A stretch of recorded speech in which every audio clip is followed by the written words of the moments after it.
বিয়ে করা বউ এই মুন্ডুটা কাটার জন্য আমাকে তৃণমূল সরকার সাহায্য করেছে, আইন আমায় বাধ্য করেছে, তাই আমি এই মুন্ডুটা কেটেছি। এই কিছুদিন ধরে দেখছি যে এই ভিডিওটি খুব ঘুরে বেড়াচ্ছে, অনেকে এই ভিডিওটার ক্লিপ স্ট্যাটাস দিচ্ছে, স্টোরি দিচ্ছে। কি ব্যাপার, কেন এই ঘটনাটা ঘটেছে যে একজন স্বামী তার স্ত্রীর কাটা মুন্ডু নিয়ে রাস্তা রাস্তায় ঘুরে বেড়াচ্ছে? এটা খুব মানুষকে ভাবে তুলেছে একরকম, যে কি হয়েছে এর পিছনে, যে তার স্ত্রীর গলা কেটে কাটা মুন্ডু নিয়ে রাস্তায় ঘুরে বেড়াচ্ছে। এর পিছনের আসল রহস্য কি? এই ব্যক্তি কি করেছে, কি কারণে? তিনার স্ত্রী কি কোনো অপরাধ করেছে, নাকি ব্যক্তির মানসিক ভারসাম্য হারিয়ে এই কাজটি করেছে? এই পোস্টটি একরকম আতঙ্ক করে ফেলেছে ফেসবুকে। সব থেকে বেশি দেখা যাচ্ছে এই নিউজটি ফেসবুকে, কারণ সাধারণ যারা আছে ব্যক্তিরা, তারা অ্যাকাউন্ট থেকে তাদের স্টোরিতে দিচ্ছে, শর্টে দিচ্ছে, পোস্ট করছে এই কাটা মুন্ডুটি নিয়ে। এবার আমি যখন ছোট করে এই তদন্ত করে দেখলাম এই বিষয়টা কি এবং কোথা থেকে এর উৎপত্তি, কি করে এই ঘটনাটা ঘটলো, তখন আমার এই তদন্ত সূত্রে দেখা গেল যে এই ঘটনাটি ঘটেছে পূর্ব মেদিনীপুর জেলার পটাশপুর এলাকায় একটি গ্রামে। আর সেই পটাশপুর গ্রামের এক ব্যক্তি গৌতম গুছাই, সেই তার স্ত্রীকে কুপিয়ে কেটে তার কাটা মুন্ডু নিয়ে রাস্তায় ঘুরে বেড়াচ্ছে এবং তার কথাবার্তা শুনে অবশ্যই মনে হচ্ছে যে তার মানসিক ভারসাম্য ঠিক নেই। এবং ঘটনা সূত্রে যখন পুলিশ সেখানে পৌঁছায়, সেখানে পৌঁছানোর পর সেই মহিলার লাশ উদ্ধার করে এবং সেই ব্যক্তি সেখানেই ছিল, কোনো জায়গায় পালিয়ে যায়নি। এমনকি মিডিয়াও যখন পৌঁছায় তখন মিডিয়ার সামনে এমন বক্তব্য রাখেন যে শুনলে আপনার মাথা খারাপ হয়ে যাবে।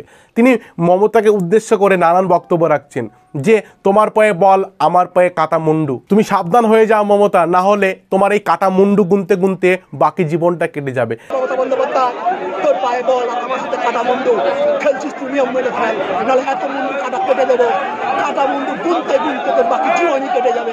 ঠিক এরকম ভাবে মমতাকে উদ্দেশ্য করে বলছে।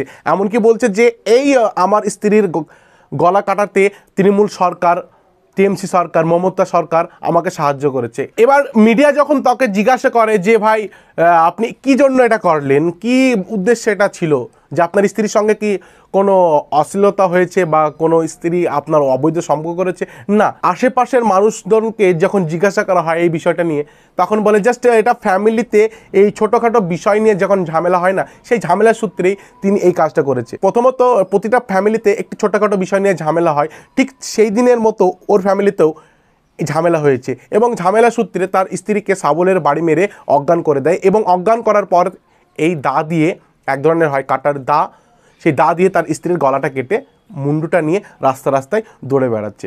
যখন জিজ্ঞাসা করা হয় এই ব্যক্তির কি মানসিক ভারসাম্য হারিয়েছিল নাকি সাধারণ নর্মালি, তখন জানা যায় যে এই ব্যক্তি 4 থেকে 5 বছর আগে আলিপুর চিড়িয়াখানাতে বাঘের খাঁচায় ঢুকেছিল।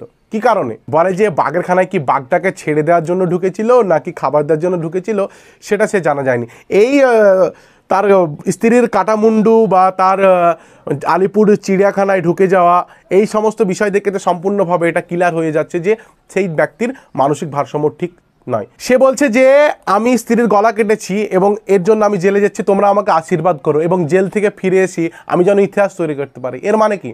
এর মানে নিশ্চয়ই সে হয়তো তার স্ত্রীর কেটেছে গলা, এবার হয়তো অন্য ব্যক্তি বা অন্য মহিলার কাটতে পারে। এরকম মানসিক ভারসাম্য হারা ব্যক্তিদেরকে খোলামেলা ছাড়াটা উচিত হবে না। তো আমাদের এই সমস্ত মানুষদের থেকে দূরে থাকা দরকার এবং এদের জন্য একটি আলাদা স্থানে, বা যেমনটা হয় পাগলাগরদ বা যে কোনো প্রশাসনিক স্থান, সেখানে এদেরকে রাখা হোক। এটাই হচ্ছে উদ্দেশ্য। এই সমস্ত ব্যক্তিকে খোলামেলা ছাড়াটা একদম উচিত নয়। যে মানুষটা সরকারকে পর্যন্ত ভয় করে না, যে মানুষটা সাধারণ মানুষকে ভয় করে না, তাহলে সেই মানুষটাকে তো নর্মালি ছাড়াটা উচিত নয়। তো আমাদের এটাই আবেদন পশ্চিমবঙ্গ সরকারের কাছে যে ওনাকে একটা কঠোর শাস্তি বা ব্যবস্থা করা হোক। যদি আপনার স্ত্রী কোনো অন্যায় করে, কঠোর অন্যায় করে, সেক্ষেত্রে আপনি সাজা দেওয়ার কি? সমাজ আছে, পুলিশ প্রশাসন আছে, ঠিক আছে? আপনি ঝামেলার ক্ষেত্রে আপনি ছোটোখাটো গায়ে হাত তুলতে পারেন, তাই বলে এই নয় যে আপনি সরাসরি তাকে কেটে ফেলবেন, তাকে মেরে ফেলবেন। এটা আপনার অধিকার নয়, ব্যক্তিগত অধিকার, এটা আপনার কখনোই হতে পারে না। তো আমরা চাই সকলেই যে এই ব্যক্তির কঠোরতম শাস্তি যেন আমাদের পশ্চিমবঙ্গ সরকার দেয়। এখনকার মতো এই পর্যন্তই, আবার দেখা হচ্ছে নেক্সট ভিডিওতে। ততক্ষণ আপনারা ভিডিওটি দেখতে থাকুন, চ্যানেলটি সাবস্ক্রাইব করুন এবং অবশ্যই একটি লাইক দিয়ে যাবেন। জয় হিন্দ।